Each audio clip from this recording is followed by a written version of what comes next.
Lição 15, que tem como tema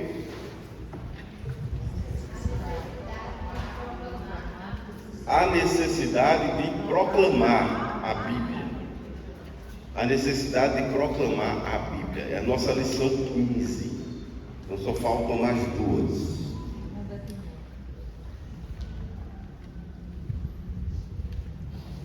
E a gente vai ler qual o capítulo da Bíblia que mais fala sobre a palavra. Qual o capítulo de algum livro da Bíblia que mais fala sobre a Bíblia? Qual é? Salmo 119. Que é todo sobre a Bíblia, sobre a palavra de Deus. Aí agora a gente cancela o almoço e a gente vai ler o Salmo 119. Até emenda para o culto já, né? Aqui. Não, a gente vai ler apenas um versículo do Salmo 119. Apenas o versículo 11. Então quem encontrou o Salmo 119, versículo 11, leia, por favor.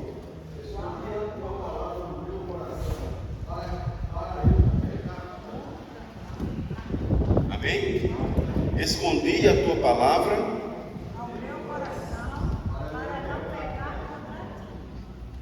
Isso é muito interessante.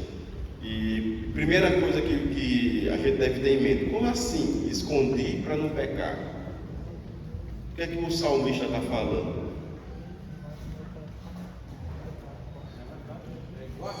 É isso aí, O esconder, na verdade, é só uma linguagem metafórica, poética que ele usa. Escondi a tua palavra no meu coração, e como efeito dessa ação, não vai pecar, ou vai estar aí, vai fazer de tudo para não pecar contra o Senhor, melhor dizendo. Então, essa é uma ação. O esconder a palavra não é nada mais do que saber, conhecer, guardar, entender, estudar, buscar. Oi, André? Às vezes está tão guardado que a pessoa diz: você não guardou, você escondeu. Muito está tão guardado que escondeu, né? Mas é de entender, de saber. Sempre com você. Sempre com você. Porque você vai ver que interessante. Proclamar para poder falar. E proclamar até para você mesmo. Por exemplo, José, quando ele teve a investida da mulher de Potifar. Qual foi a resposta de José? A mulher de Potifar.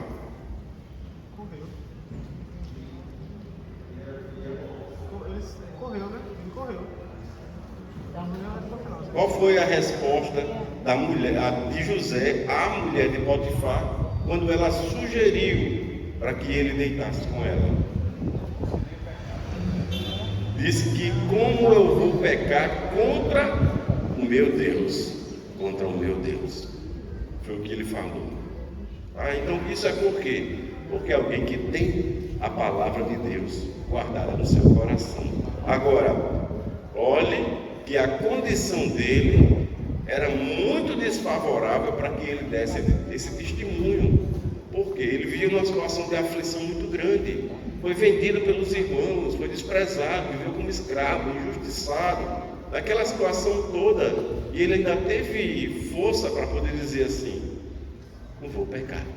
De pensar nos valores que aprendeu ainda na sua infância, porque ele saiu de casa como escravo com a condição de ainda era adolescente, mas aqueles valores aprendidos lá na adolescência fizeram a diferença no momento que foi necessário na vida dele, e ele se reportou a esse ensinamento para poder dizer assim: como é que eu vou pecar contra o meu Deus? Constrange. O Espírito Santo trabalha em nossas vidas e constrange. Pastor, Gabi dizia para mim que no Antigo Testamento eles acreditam muito no Antigo Testamento. Sim, ele é judeu. Ele é judeu, é da do moçado. Eu sempre sei. Ele agora está aposentado, mas eu evangelizo ele há muito tempo. E é muito difícil. Porque assim, eles são muito ligados ao Antigo Testamento. E ele diz que antigamente, no Antigo Testamento, quando ele dizia assim, a palavra de Deus, quando a nossa Bíblia diz a palavra de Deus, eles dizem a promessa. Entendeu? Entendi. Guardei a promessa de Deus no meu coração. Porque a palavra foi escrita bem depois. Eles tinham a promessa. Eu estava dizendo para ele, mas a promessa é a palavra. Do jeito. Mas é bem interessante, e é verdade mesmo. Primeiro foi feita a promessa, a palavra foi escrita muito tempo depois. Na nossa revista, ela divide a necessidade de proclamar em 4 subtópicos.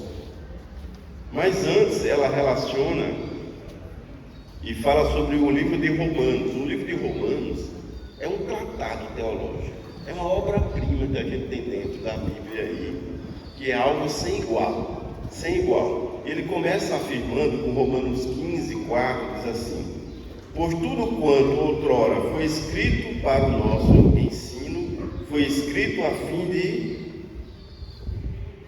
de que pela paciência e pela consolação das Escrituras tenhamos esperança. Tá? Romanos 15, 4. Logo no início da sua revista aí, antes dos subtópicos, fala da razão da inscrição do livro de Romanos.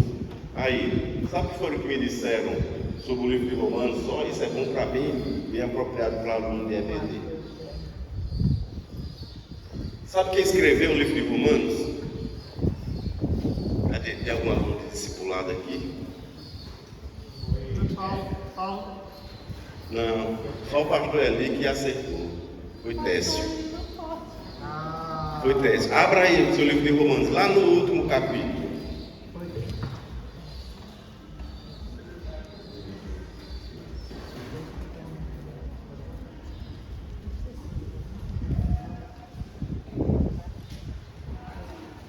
Abriu? No último capítulo. Isso, o verso 16 diz o quê?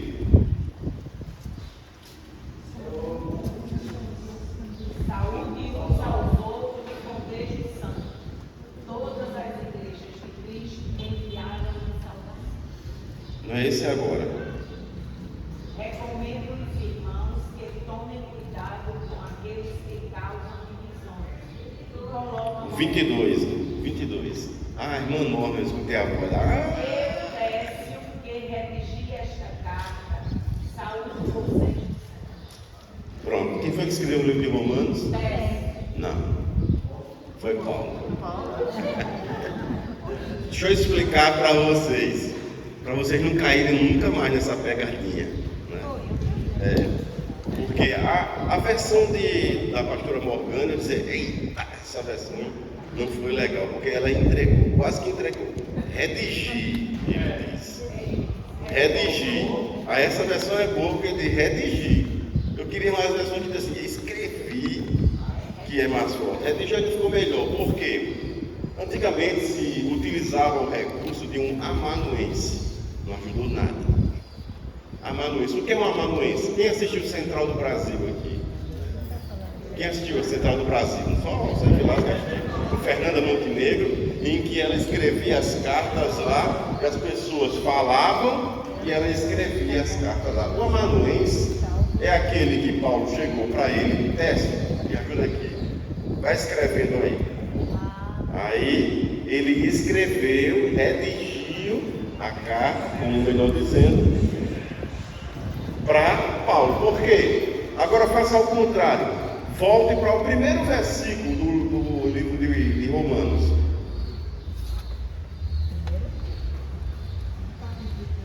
Não, o primeiro versículo do capítulo 1.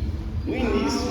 Paulo, servo de Cristo Jesus, chamado para ser apóstolo, separado para o Evangelho de Deus, o qual foi prometido por ele de antemão, por meio de seus profetas nas Escrituras Sagradas. Pronto. Essa aí já é uma evidência dele começar, que a gente chama de evidência interna. Eu, Paulo, escravo de Cristo Jesus, chamado para ser apóstolo, enviado a anunciar as boas novas de Deus, escreva esta carta. Na minha versão está assim: escreva esta carta. Aí você diz assim: peraí, quem foi que escreveu? No começo, Paulo disse que foi ele que escreveu. No final, Técio disse que escreveu. Finalmente, quem escreveu? Agora você sabe. O aluno DVD sabe. Porque Técio era o amanuense de Paulo. Paulo ditou a carta para ele e ele foi redigindo, escrevendo aquilo que Paulo falou para ele. Tá bom? Entendido agora? Então, quando perguntar de novo quem escreveu a carta de Romanos, você continua dizendo que foi Paulo, e foi Paulo mesmo. Tá bom? Não foi Técio. Agora, no estudo de hoje, ele começa no primeiro tópico falando sobre o versículo 3 a 17 do capítulo 10 de Romanos. Romanos, capítulo 10, os versos de 3 a 17.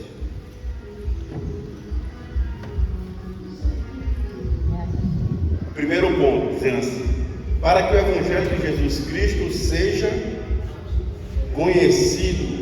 Para que o Evangelho de Jesus Cristo seja conhecido, a proclamação do Evangelho é fundamental. O Evangelho é fundamental para a salvação. Paulo declara que a fé pelo ouvir e ouvir a palavra de Cristo, sem a pregação não há como pessoas crerem. Sem fé não há salvação. A Escritura, portanto, não estou olhando, só para vocês separarem aí. Primeiro, Romanos 10, dos versos 13 a 17. Aí só espera um pouquinho. Isso aqui é o tópico da revista mesmo. A Escritura, portanto, torna-se um meio indispensável pelo qual o Evangelho é conhecido. Por isso, é tão importante você conhecer a palavra de Deus. Por isso que a gente, pastor, por exemplo, a gente fez uma programação ontem de casais. Aí diz assim: não, de casais, não precisa ter a palavra, não. Tem que ter. Tem que ter. Em qualquer programação da nossa igreja é sempre um culto. Sempre e sempre. Em qualquer situação, sempre tem que ter a palavra. Sempre tem que ter a palavra, porque é ela que sustenta tudo. Dá fé para a gente, norteia todo o restante da programação. Então, sem palavra não dá.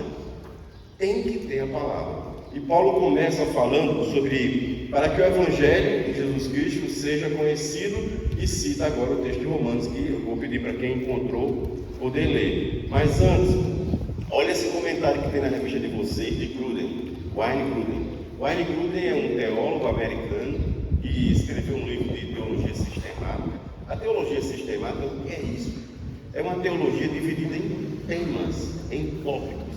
Porque você pode estudar a teologia bíblica e seguindo o roteiro da Bíblia mesmo, ou dividir a palavra de Deus em temas: salvação, pecado, Cristo, Deus, o mal. Isso aí subdividindo em temas e pegar todos os versículos e textos bíblicos referentes àquele tema, e você ali estuda a Bíblia de forma sistemática, através de tópicos. E o Wayne Gruden, eu digo a vocês, que é um dos melhores teólogos, um dos melhores livros que tem hoje de teologia sistemática é dele, está o comentário aí na revista de vocês. E quem encontrou, por favor, leia aí logo no início, o que é que o Wayne Gruden diz. Porque todo aquele que invocar o nome do Senhor será salvo. Como porém invocarão aqueles em quem não creram?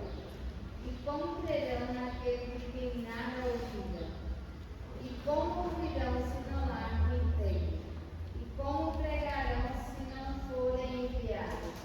Como está escrito: quão formosos são os pés dos que anunciam coisas boas. Mas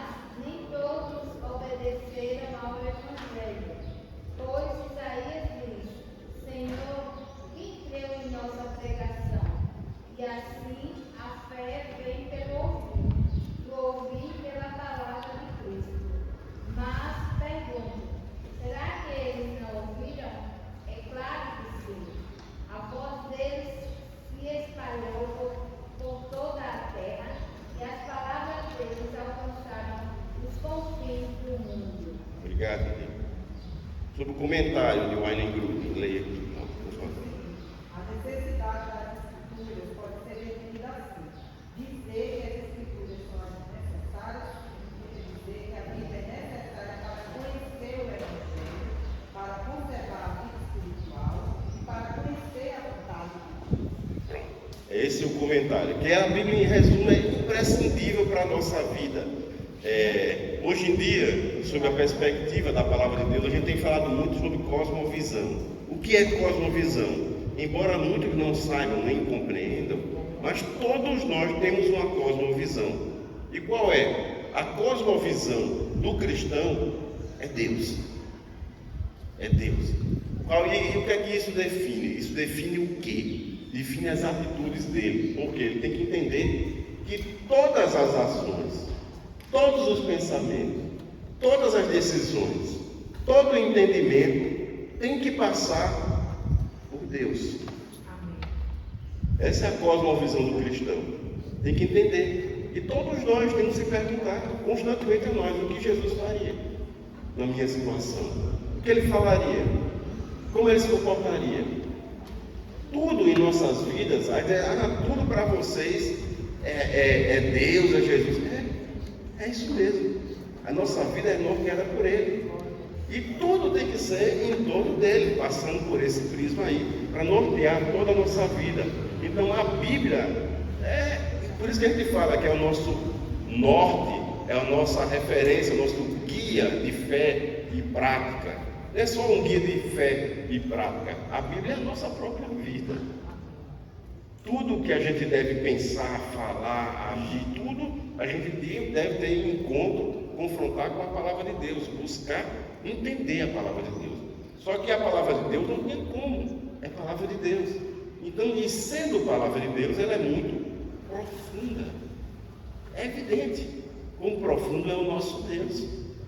Não tinha como o nosso Deus, sendo Ele quem é, fosse uma palavra rasteira, superficial. Não tem como. A palavra de Deus é muito, mas é muito profunda. É muito profunda a ponto de que não existe nenhum livro na literatura secular que foi tão inspirativo para que dele surgisse milhares, dezenas de milhares de livros em função desse livro aqui. Por exemplo, existem comentários do livro de Romanos, que a gente está lendo um versículo, que são maiores do que a Bíblia. Só sobre o Evangelho de Romanos, mas muito maior. Com 3, 4 fascículos só sobre o livro de Romanos, para tentar explicar a profundidade que está aqui.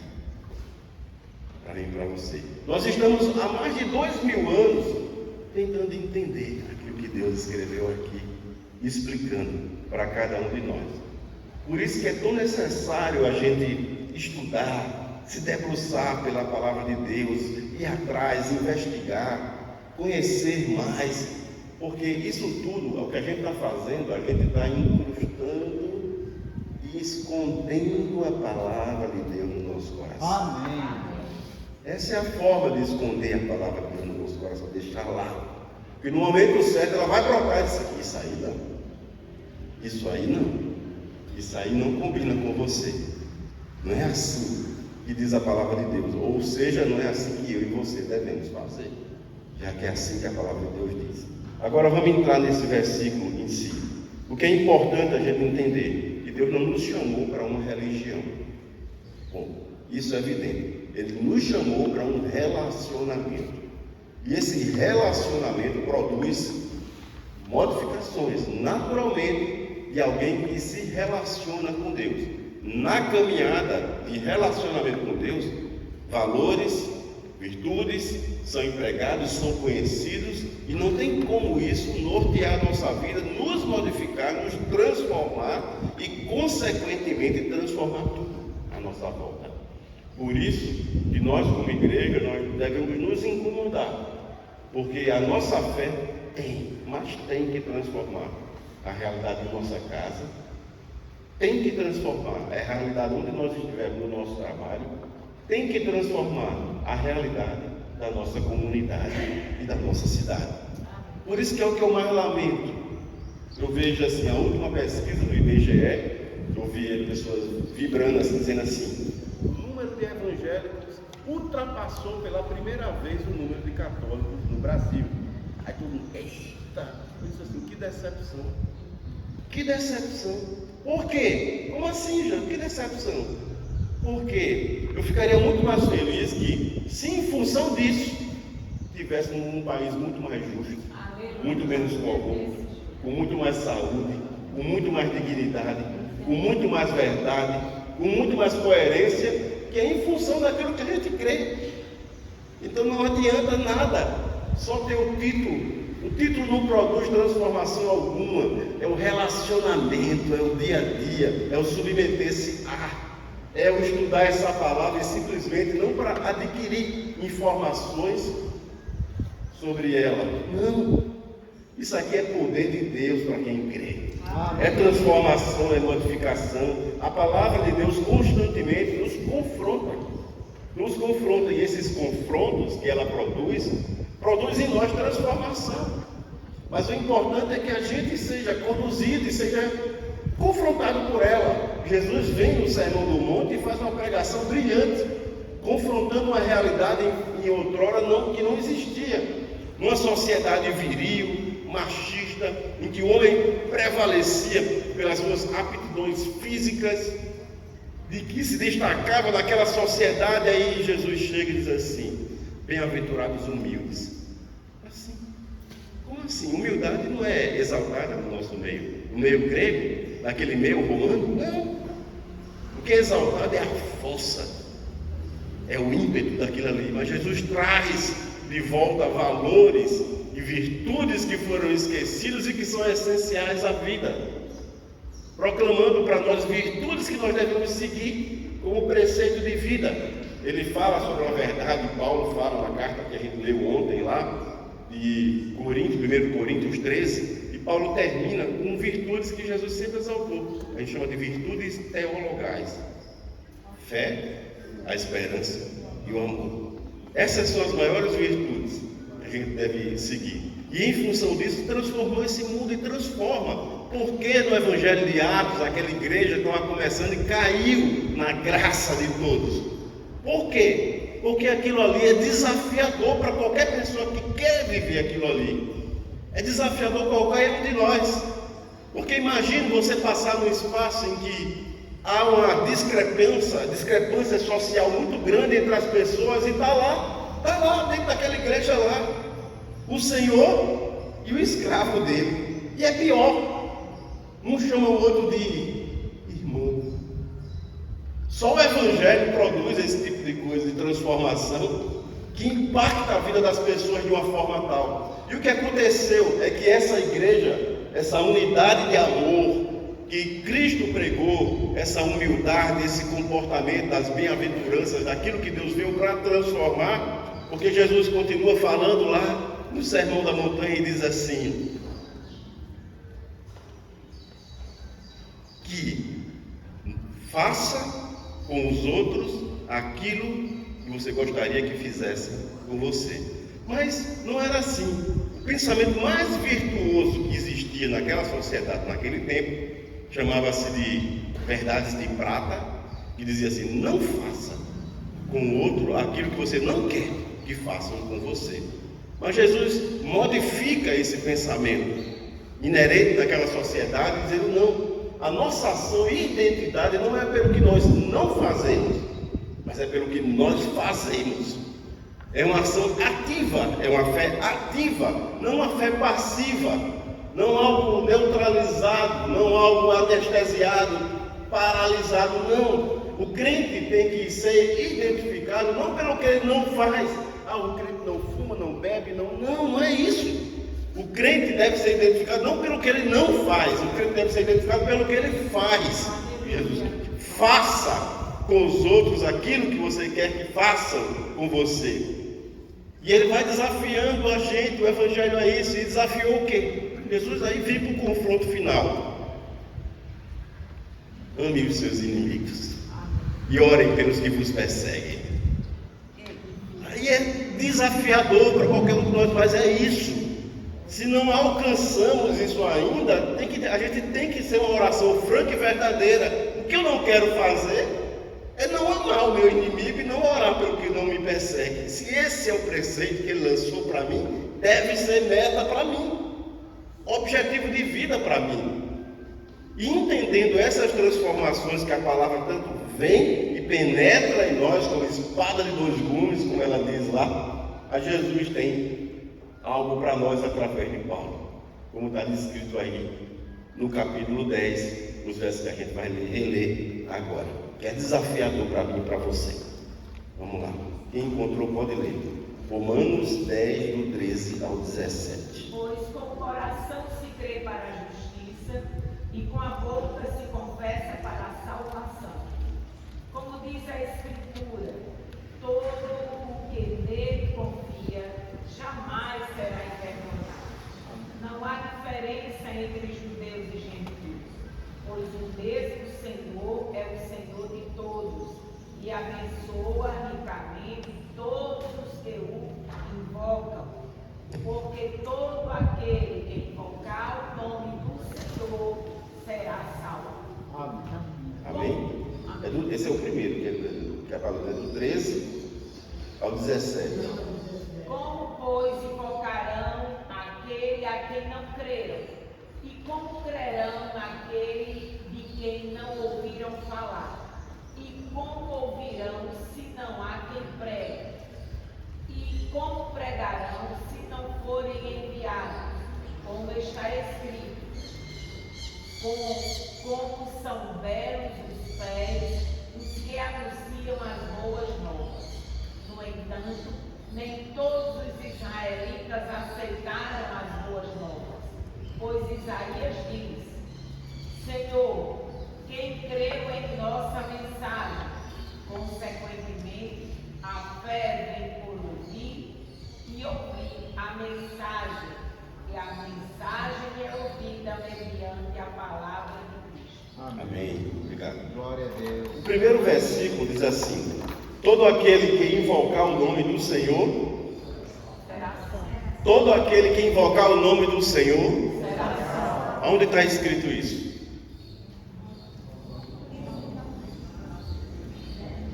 Por que vocês tiveram dúvida? Todo mundo tinha que dizer. Romanos 10, versículo 13, que eu tinha que dizer. Não. Em Joel disse, Paulo reescreveu aquilo que ele disse. Abra aí Joel 2,32 na sua Bíblia, diga aí, o que é que tem dizendo? Também. Também foi escrito depois, né? Joel vem primeiro. A gente leu, inclusive, o 22. Joel, quanto? Joel 2, verso 32. E acontecerá que todo aquele que invocar o nome do Senhor será salvo, porque no Monte Sião, em Jerusalém, estarão os que forem salvos, como o Senhor prometeu, e entre os sobreviventes, aqueles que o Senhor chamou. Amém? Pronto, então, é uma promessa que Deus fez lá no Antigo Testamento. E olha que interessante. Olha que interessante. O que é que Joel falou e que Paulo reescreveu? Todo aquele que invocar o nome do Senhor será salvo. E como foi que os judeus entenderam? Espera aí, não é assim. Não é assim. Os judeus que creem, que invocar o nome do Senhor serão salvos. Mas não é assim que está no texto. É todo. Todos é todo mundo. Todos é para todos. Mas eles não entenderam assim. Por isso que o capítulo 9, 10 e 11 do livro de Romanos, esses 3 capítulos foram escritos só com Paulo para argumentar, para dissolver, para fazer os judeus entenderem também que o Evangelho não é exclusivo deles, que a palavra de Deus não veio para eles só. E Paulo começa logo com essa aplicabilidade, usando um texto do Antigo Testamento para reforçar a sua ideia, sem tirar nem pôr, E lá em Joel, no capítulo 2, o verso 32, diz assim: todo aquele que invocar o nome do Senhor será. Todo. É todo mesmo. Desde o Antigo Testamento. Já era assim. Todo aquele que crê. Mesmo aqueles que adoram, é uma confusão isso. De quê? Porque assim, tem muitas pessoas que a gente tem que entender o que é invocar, porque tem muitas pessoas que são eretas, que adoram imagens, que vivem uma vida dissoluta e de repente a gente encontra eles invocando. Mas é assim. Eu estou só falando na prática. Não entendi. Eu pensei que existem complicações ainda mais fortes sobre esse texto do que essa aí. Sabe? De outras questões. Mas é assim. O que a Bíblia diz? Qual é a declaração mais forte que você pode fazer um dia na vida? A declaração mais forte que você pode fazer um dia na vida É que Jesus ama. é fazer o que um dos ladrões fez a Jesus lá. É reconhecer Ele como o Senhor das nossas vidas. O grande problema dessas pessoas é que elas não o reconhecem como o Senhor. E todo aquele que invocar o nome do Senhor é entendendo que Ele é Senhor. Que Ele é Senhor, será salvo. Porque o complemento, sim, o complemento diz aí, a condição e o artigo lá, o adjetivo que qualifica esse Senhor aí, é que Ele é capaz de salvar. Amém. A base é a salvação. É capaz de salvar. E isso é que Ele é capaz de salvar. Então esse é o adjetivo que qualifica Ele. Por isso a gente diz, então, todo aquele que invocar o nome do Senhor será salvo. Por quê? Porque Ele é capaz de salvar. E o entende como Salvador. Quer falar? O ladrão na cruz acertou, né? Senhor. Aí aqui diz assim: qualquer pessoa só pode invocar o nome do Senhor se crê nele como o Cordeiro de Deus que tira o pecado do mundo. Então aquele ladrão, ele invocou, na verdade, a pessoa certa, e ele entendeu que Jesus tinha um reino, que era um reino eterno. Isso. Então esse Senhor aí, ele na verdade aponta para Jesus no livro de Romanos, conforme está em Romanos 10, 9. Aponta para Jesus como Senhor, identificando como o Senhor de Joel, desse texto lá antigo. Então essa é a chave para a gente entender todo esse versículo e o contexto geral da Bíblia. O primeiro ponto é aqui a gente está dando uma aula sobre salvação. O primeiro ponto tem que salvar. Aliás, para poder melhorar mais a compreensão de vocês sobre salvação, vamos lá. A gente sabe que o ato de salvação que aconteceu, culminante da aplicabilidade da justiça de Deus, que é o fundamento para a salvação, foi sacrifício. Sem derramamento de sangue não há remissão de pecados. Então o que aconteceu para nortear a salvação foi o quê? A morte de Cristo, a cruz de Cristo. Então, agora eu pergunto para vocês, peraí, e aqueles mais antigos que morreram antes da morte de Cristo? Como é que eles vão ser salvos? Pela esperança, né? Salvador do Messias. Pela expectativa. Como é que ele vai ser salvo?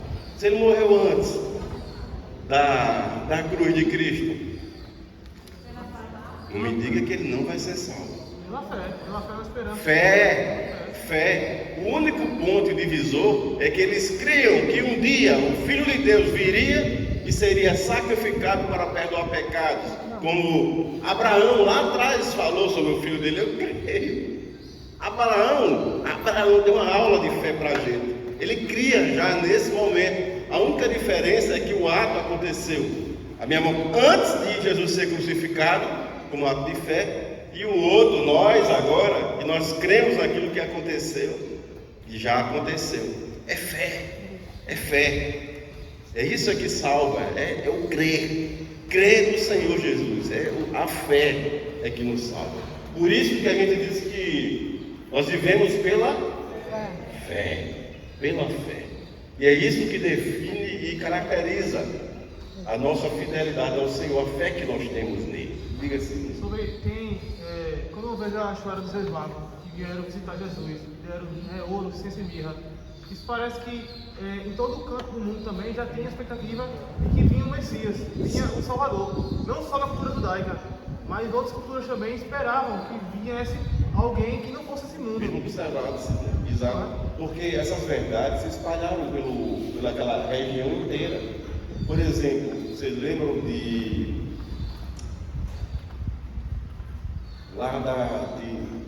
da mulher, da prostituta que fez do fio de escarlate, qual é o nome dela? Raabe. Lembram de Raabe? Raabe já sabia tudo o que tinha acontecido. Por quê? Imagine só, um exército egípcio indo atrás desse povo de Deus, e sabendo quem era o exército egípcio, vindo atrás dele, se afogou todinho no Mar Vermelho. Essa notícia se espalha e o povo todo diz: esse povo tem alguma coisa diferente. Imagina o medo, o temor que todos passaram a ter em relação a aquele povo que era guardado por Deus. Imagina a notícia correndo e tem mais. Tu não sabe o que é que acontece. Tem mais. Durante o dia o sol ele manda uma nuvem para proteger o povo. E à noite a escuridão manda lá um raio ali, um fogo para proteger. E tem mais. E a comida, como é que ele faz? Ele manda comida todo dia. Imagina essa notícia correndo naquela região sobre o cuidado de Deus. Todo mundo ficava assim: o que é isso? O que é isso? É o poder de Deus. É o poder de Deus que atua. Por isso que a gente deve pregar tanto essa verdade, tem interesse na necessidade de proclamar a palavra de Deus. Vamos avançar para outro versículo? Olha só, eu vi um livro de um missionário que ele foi evangelizar numa tribo indígena que comia pessoas. Antropófago. Canibais. Antropófago. E eles guerreavam com a outra tribo sempre, né? Então ele tinha maior dificuldade de pregar o evangelho para essas pessoas, porque quando ele fez uma reunião e pregou sobre Jesus, a traição de Judas, a tribo ficou feliz demais, alegre com Judas, porque Judas era o melhor, porque conseguiu trair, e a traição era o norte deles, né? E o mais interessante nessa palavra, para a gente ver que o evangelho está em todos os lugares.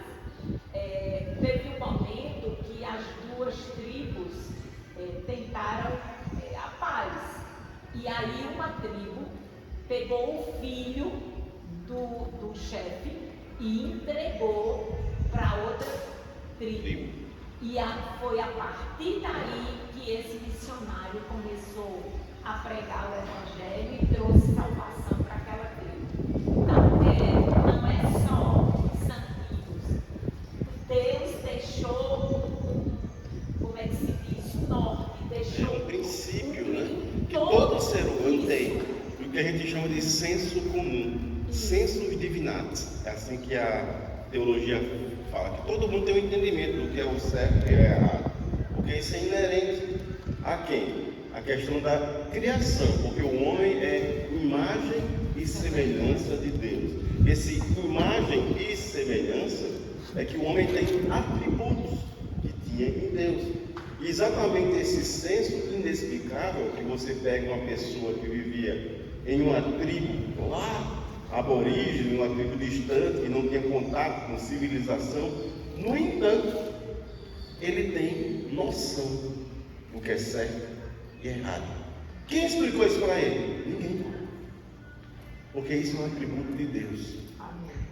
E que colocou. Essa é a imagem e semelhança de Deus, que está presente em todo o ser humano. Vamos avançar. No versículo 14 diz assim: como, porém, invocarão aquele em que não creram?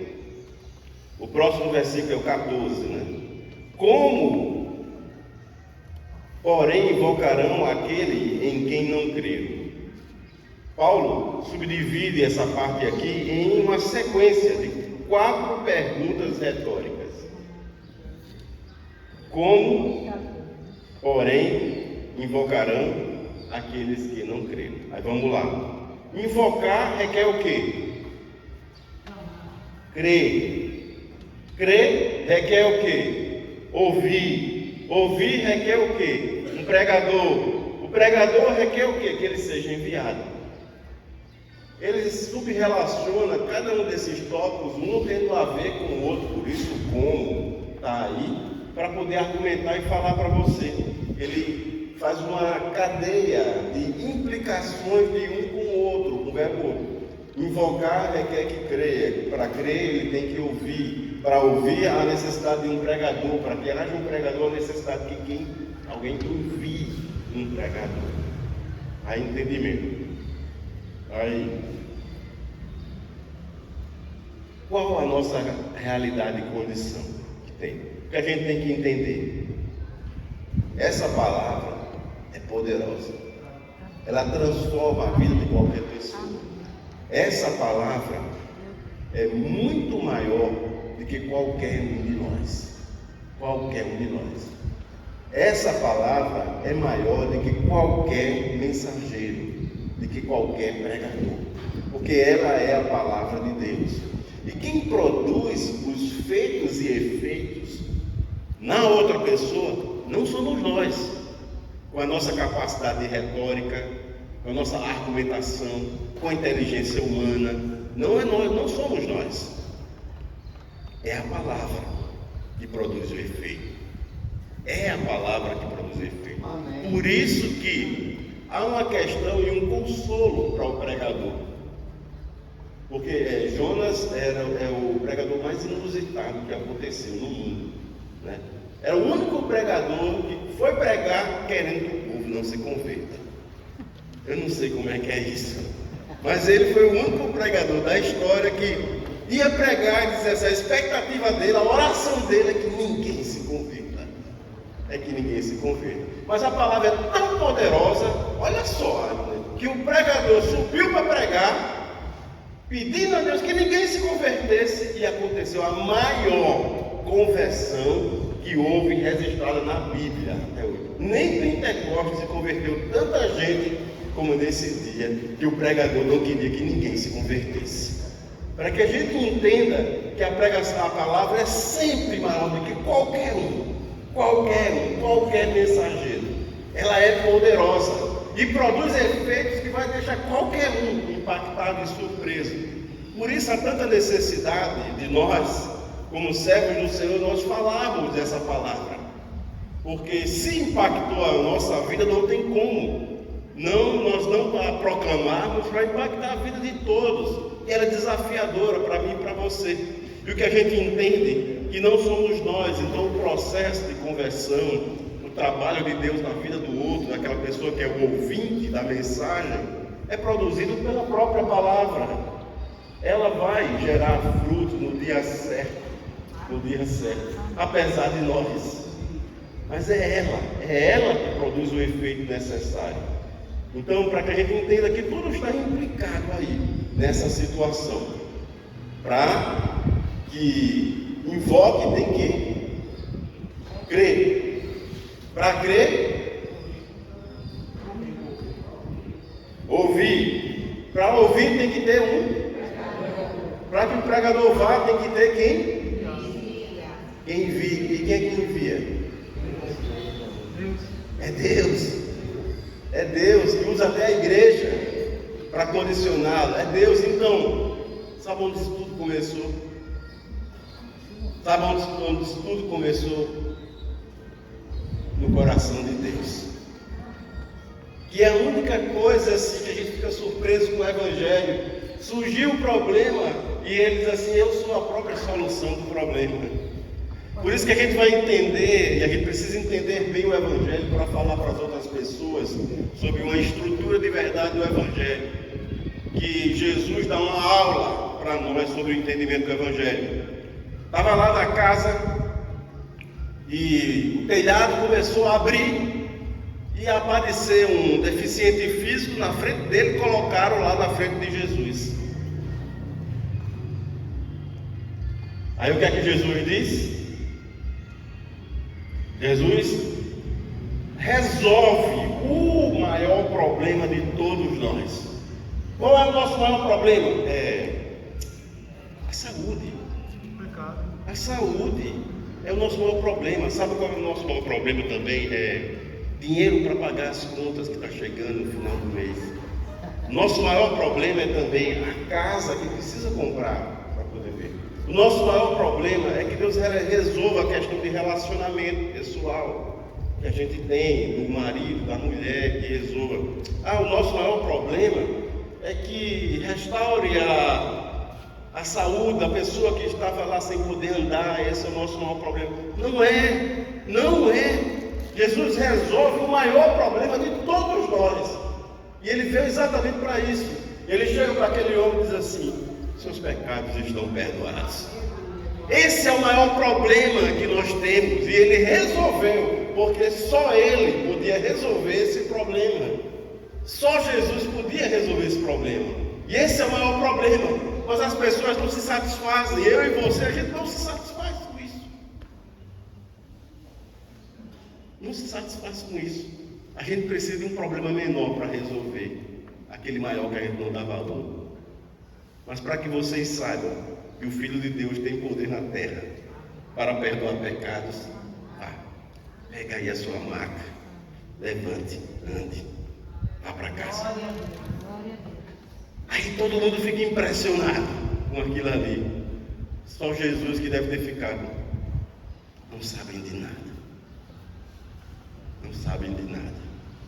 Por isso que a gente tem que entender que a nossa fé, tudo tem que estar norteado na questão da salvação, da resolução do maior problema do homem. O maior problema do homem não são essas questões subsequentes, inerentes à vida, ao cotidiano da vida humana aqui. O nosso maior problema é pecado, que a gente precisa desse perdão dos nossos pecados. Por isso é que Jesus disse: é melhor você ir para o céu sem um olho, sem uma perna, sem qualquer outra coisa, mas você ir para o céu. É por isso que ele fala dessas questões assim. Então a gente tem que entender que na nossa vida o nosso maior problema não é outro. Os outros são secundários, terciários, quaternários. Nosso maior problema é o pecado. E isso precisa ser resolvido. Por isso que quando a gente vai falar da palavra de Deus, a gente vai para a coisa que é mais importante. A gente vai tratar da maior ferida que existe no homem, no coração do homem, que é a distância entre o homem e Deus. O maior problema, a gente vai porque todos os outros são muito pequenos diante desse maior problema. E o que todos precisam é de salvação.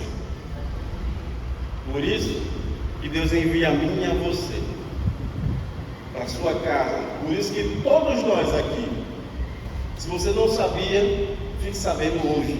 E você vai cruzar aquela porta sabendo